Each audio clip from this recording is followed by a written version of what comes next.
As a developer, once you get the bug report that the application is throwing errors or it is just slow overall, you have to investigate. You have to understand exactly which API endpoint is causing the issue, what is happening inside that API endpoint call. Maybe you're missing some index inside your database. Maybe you are using some third-party dependency which is now slow or throwing errors, or maybe something totally different. So to understand that, you have to investigate. And developers, usually what they do is they SSH to your production server and they would live tail your logs.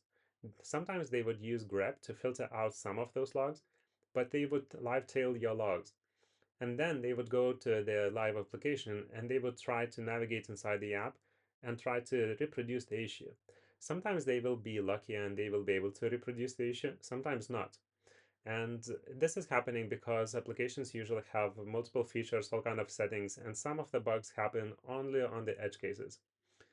So during that situation, the developer would come back to you and he or she would say that it is just not reproducible. And you are left with the only option: wait for the next client who will be unlucky enough to hit that error again and fill up the bug report. It is not productive, and on top of that, it is just not secure because your developers has the direct access to your production server. With that access, they can do anything inside that server, and there is no way to tell what is happening there. Maybe they will mistype some commands and bring your application down, and you will have downtime. You don't really know, especially if you have multiple developers with SSH access to the same machine. Well, that can be messy in no time. That's when come into picture OTelic. OTelic allows your developers to send your logs and traces to uh, the cloud. And in this case, I have this demo application. It is just a to-do lists app. You can add new to-do item. You can see the list of to-do items. You can refresh the list. So let's add a couple. And also in this application, I'm showing how long it takes to refresh the list. You can notice that the more items I add, the more time it takes. Let's add a couple more items to highlight that. And now if you would fill up the bug report that you see that the application is slower the more items you have, the developer would have to investigate what is happening.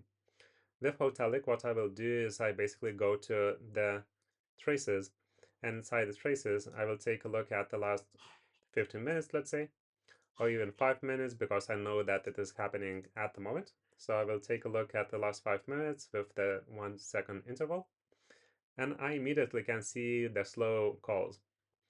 You can see that these traces are created for each API call. So for example, to do create took only 150 milliseconds, but I can see that some of those calls are red. What I can do next is I can order by duration, and now I am seeing on the top the ones which took the most. And we can see that all the top slowest calls are to the same API endpoint: get to-do list, get to-do list. All the operations are the same. We can filter the traces by operation. We can just click on that, and this will add the search query to this field. And we can see in this graph that this operation happened multiple times, and at the beginning it was fairly quick, and then it grew up exponentially. We can go back to the app, delete some of those items, and now refetch a couple times more. Delete the last ones, and you can see that the time went down. But of course, in your application, you would not have something like this, which would showcase the API call timing. Now, once you go back to the traces, you can see that these API calls happened again, and then they went down in the duration. So we know for sure that this is the API call which we are looking at. So what we will do next is we will go inside the single call of that API endpoint and see what happened during that call. We can click on this trace, and the trace is made of spans. In this case, you can see that this trace has 10 spans. So the first span is the get call itself. The second span and all the rest spans are calls to the Mongo database. So at the moment, we have a good visual that the issue is related somehow to the calls to the database. Already without any kind of SSH logins, even looking to logs, even adding any kind of logs into our code, immediately we see that the issue is related with the calls to the database. Once we click on one of those pans, we can go below and see exactly what happened. And we can see that this one is calling to a collection to do items. It is a find operation, and it is making this statement. And from this data, we can tell what is happening. From this graphical visual, we can see that the timing of these spans is waterfall, one after another. So now what we can do is we can investigate inside the code what kind of code snippet is calling that database. And then we can investigate and tell what do we want to do. Maybe we can find a more efficient way to call the database and fetch that data. Maybe at least we can make these calls at once. So all of them would be executed at once instead of waiting for each another. Because at the moment it is taking more than a second for this API call to respond. If we want to check the logs, we can just simply click trace logs, and this will jump to this logs view. Inside the logs view, we see the live tail of the logs. We can browse all the logs as well, but now we are looking at the logs related to that single API call by the trace ID. And during the trace ID, during this call, we can see that we connected to the MongoDB multiple times, which is fairly strange. We should reuse the connection. So now you see more and more details without any touching the SSH, any connection to the live production environment, and just spending seconds just navigating, jumping to the traces, seeing the logs. Another thing is inside the traces, we can say, let's browse all the traces. Now we have a bunch of fairly quick calls to the same API endpoint. But what I want to do is let's extend the search and let's find all the API endpoint calls which took more than a second.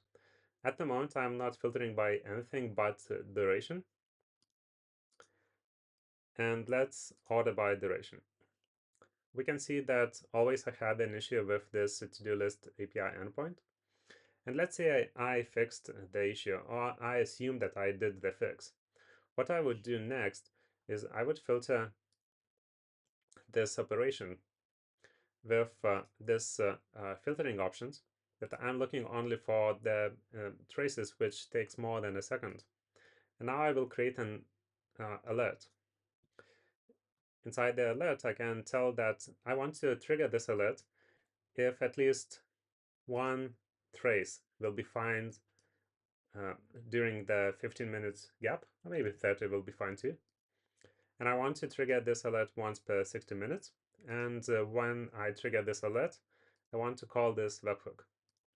This webhook can be anything I wish. Uh, maybe I need to restart the server in some cases, and that's the quickest fix, and then I would investigate after that. Maybe I want to, for example, restart the service and then send a message to Slack or just any kind of other custom webhook. So I will just create an alert. I would enable that and click Save. And now if I will have again the same situation, this webhook will be called. Inside the alerts, inside destinations, you can see the configuration options for the webhook. And inside the webhook, I can also have some placeholders to tell more of the context which log or trace did trigger this webhook. So as you can see with dedicated tooling, what you can do is you eliminate the security issue of connecting to your production environments. You make your team way more productive than just tailing the logs in your server, because you can also search these. So for example, if I want to investigate that connection to MongoDB issue, I can just find those log messages. And what I can do next is I can go ahead and check how often I have that. And I can select, for example, per minute, and I can see that how many of those log messages are happening, when it was happening, how often it starts. Maybe, for example, if you have an error in some kind of cron job, you would always see some kind of repetitive pattern. And by these insights, it's way easier to tell what is happening exactly. You can zoom in and see per second. These are those traces which we did. Like, we made a couple of calls, then we paused a bit, and then we made another batch of calls. This is exactly what we see here. For the logs, we can filter by search queries. We can search logs by which do not have the thing which we are looking for. For example, I want to see all the messages but not connected to Mongo. I would just filter like so and see all the messages which are not connected to Mongo. I can do time filtering to go into exact time moment. I can filter by host, application, service, or level. Level is like all the standard console log levels. And inside the traces, I can do the browsing. I can search by all of these things. I can go into any of those traces. Again, I can see chart over time for traces count, traces with errors, what was the maximum duration, average duration, minimum duration, etc. And then inside the extended search, we have a bunch of filters for those traces to see exactly what you're looking for. And then we can find traces through any kind of time window. The defaults are the most usual. Usually you want to see the last 24 hours or the last 5 minutes or something like that. And then we have the alerts. So that is the basic of OTelic. Hopefully you see the reasoning why it is way more secure and productive for your developers. And yeah, happy browsing and exploring.